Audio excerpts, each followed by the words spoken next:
बिस्मिल्लाहिर्रहमानिर्रहीम। इस वीडियो में हम एग्ज़ाम्पल और क्वेश्चन 6.11 को सॉल्व करेंगे। और ये पिछले वीडियो से ये मुख्तलिफ इसलिए है कि पिछले वीडियो में यानी 6.1 पे वोल्टेज गिवन होता था और करंट मालूम करना है। इस सवाल में करंट गिवन है और हमने वोल्टेज मालूम करना है, तो ये थोड़ा सा डिफरेंट है और डिफ़िकल्ट है, तो इसलिए इसको आप कंसंट्रेट करिए इस पे।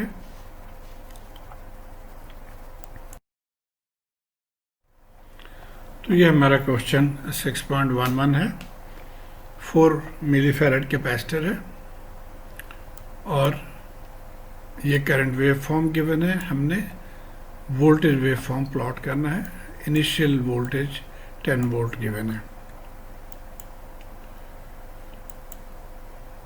तो सबसे पहले तो ये जो वोल्टेज है इसको हम लिख लेते हैं, इनके वेव शेप जो है या इसके वैल्यूज़ जो है वो लिख लें। आप देखिए 0 to 2 पे ये कांस्टेंट है 15 मिली एम्पेयर, तो हमने लिख लिया 15 मिली एम्पेयर। उसके बाद 2 to 4 पे -10 है, सो 2 to 4 पे -10 मिली एम्पेयर।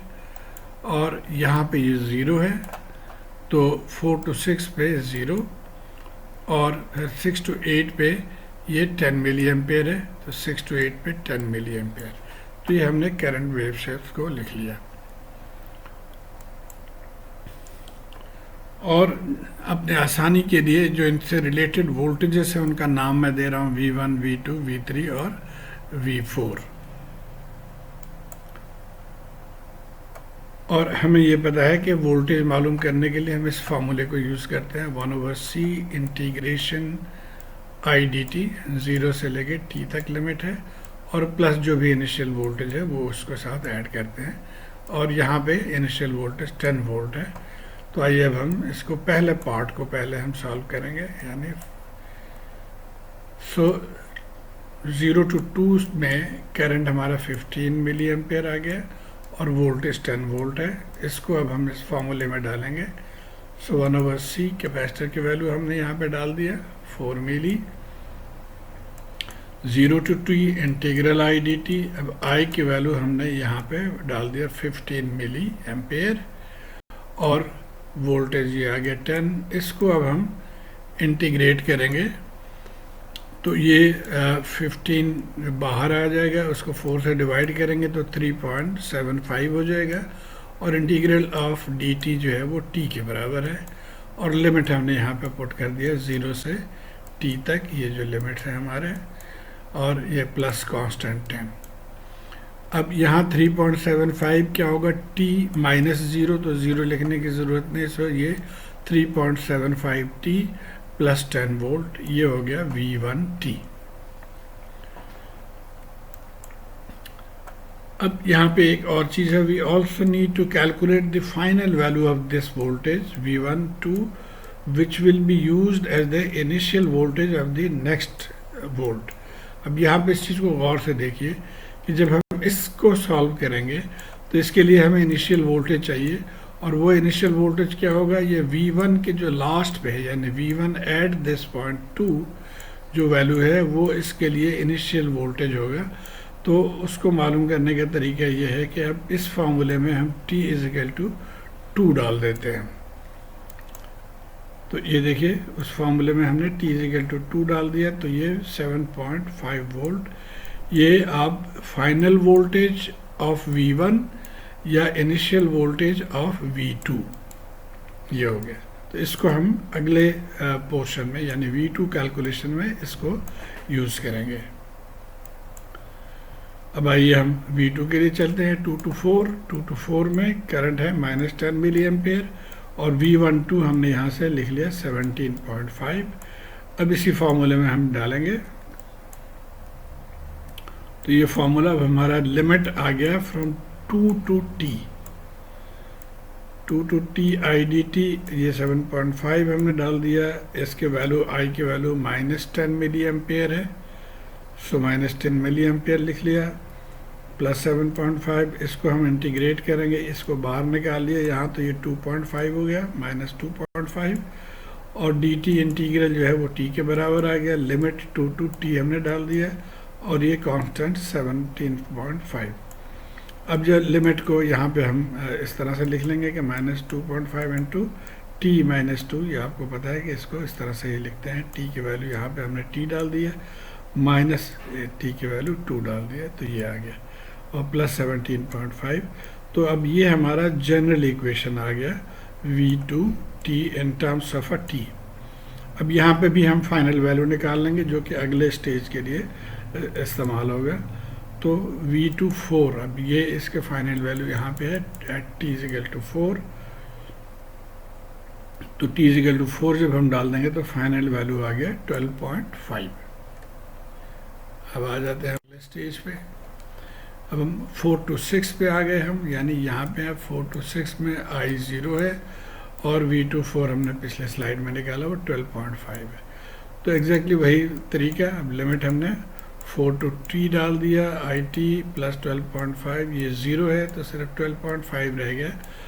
और यहाँ पे भी हम फाइनल वैल्यू निकाल लेंगे v3 इस पॉइंट पे, जो कि अगले में इस्तेमाल होगा।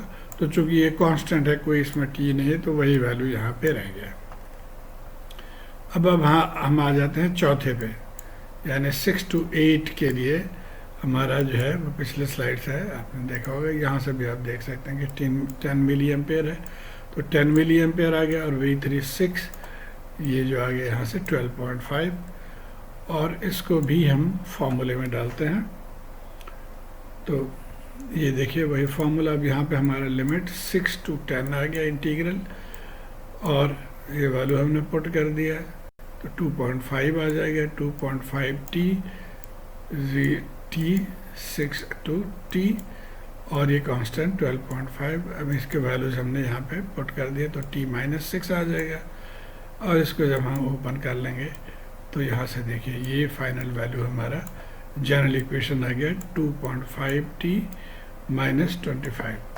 तो ये v 4 आ गया, या v4 आ गया। आप चाहे तो यहाँ पे भी आप फाइनल वैल्यू कैलकुलेट कर लें, लेकिन चूंकि आगे हमने इसको इस्तेमाल नहीं करना, तो देयर इज़ नो पॉइंट। अब हमने इनको समराइज़ कर लेना है। ये तीनों जो वोल्टेजेस हैं, इनके टाइम डोमेन में जो वैल्यूज हैं वो ये आ गए। अब इनको हमने प्लॉट करना है। तो प्लॉट करने के लिए हम सिर्फ पहले को देखते हैं, इस वाले को देखते हैं।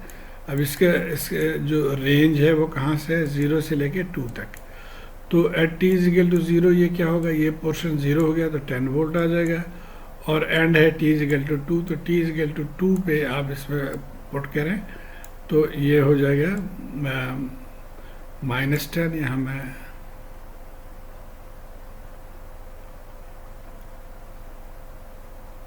सॉरी इस पे हैं,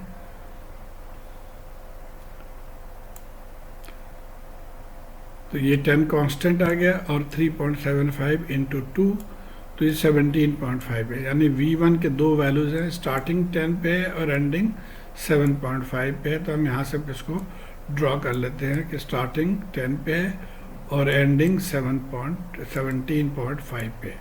तो ये हमने पहला पार्ट यानी v1 को हमने प्लॉट कर लिया। अब आ जाते हैं हम v2 पे। अब ये v2 देखिए ये है, इसमें अब इनिशियल तो चूंकि यही रहेगा जहाँ से ये यहीं से इसने चलना है, तो इनिशियल वैल्यू इसकी कैलकुलेट करने की ज़रूरत नहीं, सिर्फ हम फाइनल वैल्यू कैलकुलेट कर लेते हैं। तो इस इक्वेशन में जब आप t इक्वल टू 4 डालेंगे तो ये हो जाएगा -10 और प्लस 22.5, तो ये 12.5 के बराबर हो गया। तो अब हम इसको प्लॉट कर लेते हैं। हम यहाँ पे थे, यहाँ से 4 पे कहाँ तक जाएंगे हम, 12.5, तो ये 12.5 तकरीबन ये लाइन है यहाँ पे, तो 12.5 तक हम आ गए। उसके बाद हम आ जाते हैं अगले पे, यानी v36 स्टार्टिंग पॉइंट हमारा ये था, एंडिंग पॉइंट क्या है v36 12.5। ये चूँकि कांस्टेंट है 12.5, तो ये कांस्टेंट ही रहेगा ऑल द वे, तो हमने ये कांस्टेंट लाइन ड्रॉ कर ली 12.5 विदाउट स्लोप। और फाइनली v4, तो v4 कि फाइनल वैल्यू हम कैलकुलेट कर लेते हैं। यहाँ पे t इजिकल 8 डालेंगे यहाँ, तो ये हो जाएगा 20 माइनस 2.5, तो ये प्लस 17.5, यानी यहाँ से अब हम दोबारा ऊपर की तरफ जा रहे हैं 17.5 पे। तो ये हमारा टोटल प्लॉट हो गया इस सिग्नल का। तो उम्मीद है आप इसको समझ गए होंगे कि किस तरह से इसको सॉल्व करते हैं। शुक्रिया।